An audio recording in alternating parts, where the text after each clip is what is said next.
ஒருமுறை கிருஷ்ணதேவராயரின் தோட்டத்தில் மிகவும் சுவையான அபூர்வமான ஊதா நிற கத்தரிக்காய்கள் விளைந்திருந்தன.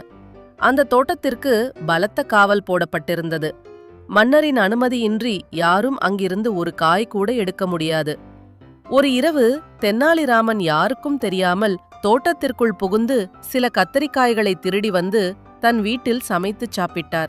அதன் சுவை அவரை பிரமிக்க வைத்தது. உடனே தன் மகனுக்கும் அதை தர விரும்பினார். ஆனால் மகன் விவரம் தெரியாமல் யாரிடமாவது சொல்லிவிட்டால் ஆபத்து என்று யோசித்தார். அதற்கு ஒரு தந்திரம் செய்தார். அன்று இரவு பெய்த மழையில் மாடியில் தூங்கிக் கொண்டிருந்த மகனை எழுப்பி, "மகனே, வெளியே வா, வானத்திலிருந்து கத்தரிக்காய் மழை பெய்கிறது" என்று கூறி அவனுக்கு கத்தரிக்காய்களை கொடுத்தார். மகனும் அதை நம்பிச் சாப்பிட்டான். மறுநாள் கத்தரிக்காய் திருடு போனது தெரிந்ததும் மன்னர் அனைவரையும் விசாரித்தார். தென்னாலிராமன் மேல் சந்தேகம் வர அவரது மகனை அழைத்து விசாரித்தனர். அவன், "நேற்று இரவு கத்தரிக்காய் மழை பெய்தபோது நான் அதை சாப்பிட்டேன்" என்று அப்பாவியாக கூறினான். மன்னர் சிரித்துவிட்டு, "கத்தரிக்காய் மழை பெய்ய வாய்ப்பே இல்லை, இந்த பையன் ஏதோ கனவு காண்கிறான்" என்று நினைத்து தென்னாலிராமனை விட்டுவிட்டார். தென்னாலிராமன் தன் புத்திசாலித்தனத்தால் தப்பித்தார்.